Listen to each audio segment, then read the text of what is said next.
Assalamualaikum warahmatullahi wabarakatuh. Bersyukur kepada Allah dengan kita ucapkan Alhamdulillahirabbil alamin. Bersolawat kepada Rasulullah dengan kita ucapkan Allahumma sholli ala sayyidina Muhammad. Pemirsa dimanapun berada, semuanya yang dimuliakan Allah, Allah subhanahu wa ta'ala berfirman di dalam surat Al-Isra ayat ke-37, wala tamshi fil ardi maraha innaka lan takhriqal arda wala tablughal jibala tula. Dan janganlah engkau berjalan di muka bumi ini dengan sombong, dikarenakan engkau takkan mampu menembus bumi, juga takkan bisa mampu menjulang setinggi gunung. Ayat tersebut memberikan pelajaran kepada kita sebagai hamba Allah harus senantiasa rendah hati dan tawadhu, sebagaimana Allah Ta'ala telah memberikan 6 makhluk Allah yang sangat rendah hati dan tawadhu. Justru malah diangkat derajatnya oleh Allah Ta'ala dan dimuliakannya. Yang pertama adalah gunung Judi. Ketika Allah Ta'ala pernah mengumumkan, wahai gunung-gunung yang berada di muka bumi, akan kupilih satu di antara kalian sebagai sandaran kapal Nabi Nuh bersama hamba-hamba yang bertakwa, bersama hamba-hambaku yang solih. Maka gunung-gunung mereka sombong, tapi tidak dengan gunung Judi. Karena kerendahan hati, karena ketawaduannya, maka Allah Ta'ala malah memilih gunung Judi untuk sandaran kapal Nabi Nuh alaihi salam. Yang kedua adalah gunung Tursina. Ketika Allah Ta'ala mengumumkan, wahai gunung-gunung, akan kupilih satu di antara kalian untuk pijakan Nabi Musa dalam rangka menerima wahyu dariku. Maka mereka gunung-gunung sudah sombong, tapi tidak dengan gunung Tursina. Meskipun gunung Tursina tak setinggi Himalaya, tapi karena ketawaduannya dan kerendahan hatinya, maka gunung Tursina dipilih oleh Allah Ta'ala sebagai pijakan Nabi Musa dalam menerima wahyu dari Allah Subhanahu wa Ta'ala. Yang ketiga adalah ikan Nun. Ketika Allah Ta'ala mengumumkan, wahai ikan-ikan yang berada di samudra luas, akan kupilih satu di antara kalian untuk singgah Nabi Yunus.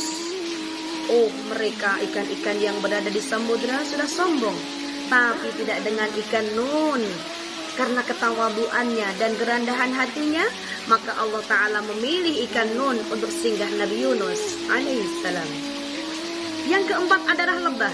Ketika Allah Ta'ala mengumumkan, wahai binatang-binatang yang bisa terbang, akan kupilih satu di antara kalian untuk kutitipkan sebuah minuman yang sangat bermanfaat untuk kesehatan manusia sejagat.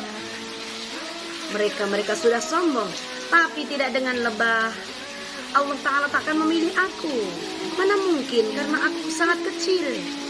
Karena justru ketawaduannya dan kerendahan hatinya, Allah Ta'ala malah memilih lebah untuk dititipkan madu yang sangat bermanfaat untuk kesehatan manusia. Yang kelima adalah baginda Rasulullah Shallallahu Alaihi Wasallam. Beliau adalah sosok yang sangat tawadhu, sangat rendah hati. Maka beliau adalah sebagai Sayyidul Anbiya wal Mursalin, sebagai uswatun hasanah kita.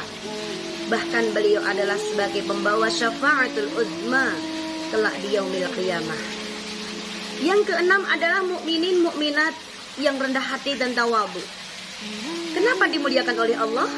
Karena kepala yang letaknya di atas, otak yang letaknya di atas, mereka taruh di posisi paling bawah untuk sujud. Mereka selalu mengikrarkan subhana rabbiyal a'la wa bihamdi. Maha suci Allah yang maha agung kedudukannya.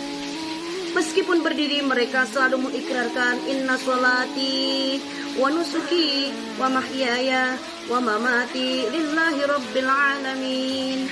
Meskipun duduk, mereka juga selalu berucap at-tahiyyatul mubarakatus sholawatut thayyibatu lillah. Dimuliakan oleh Allah karena selalu connect hatinya dengan baginda sallallahu alaihi wasallam. Assalamu alayka ayyuhan nabiyyu wa rahmatullahi wa barakatuh. Dimuliakan oleh Allah karena setiap saat mereka selalu memperbaharui 2 kalimat syahadat.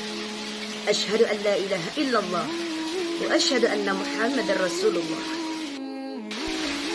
Dimuliakan oleh Allah Karena Al-Quran mereka buat pedoman dalam kehidupan sehari-hari.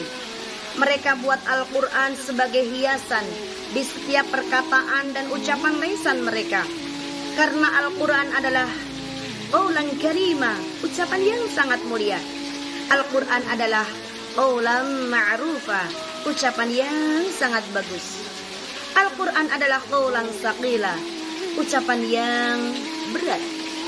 Al-Quran adalah qaulan sadida, ucapan yang benar.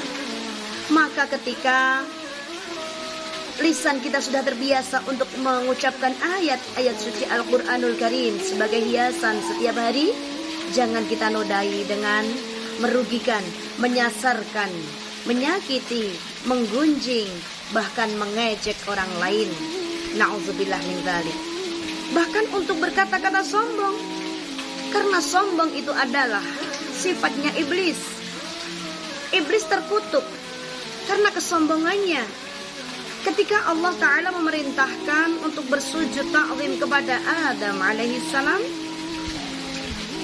di dalam surga Allah memerintahkan fasajadu illa iblis, mereka semuanya bersujud kecuali iblis.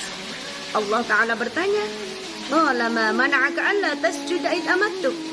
Hai iblis, kenapa kau tak mau bersujud kepada Adam? Apa jawaban iblis? Khalaqtani min nar wa khalaqtahu min tin. Wahai Allah, aku ini kau ciptakan dari api, sedangkan Adam kau ciptakan dari tanah liat. Maka gengsi dong kalau aku harus sujud dengan Adam. Bahkan aku sudah ratusan ribuan tahun hidup di surga, sedangkan Adam barusan kemarin engkau ciptakan. Maka karena kesombongannya, iblis dilaknat, dikutuk oleh Allah Ta'ala. Na'udzubillah min dzalik. Orang-orang yang tawadhu, mereka sadar bahwa di atasnya langit masih ada langit. Orang-orang yang tawadhu dan rendah hati, mereka sadar bahwa kesempurnaan hanya milik Allah. Pemirsa, sekian dan demikian, kurang lebihnya mohon maaf. Wassalamualaikum warahmatullahi wabarakatuh.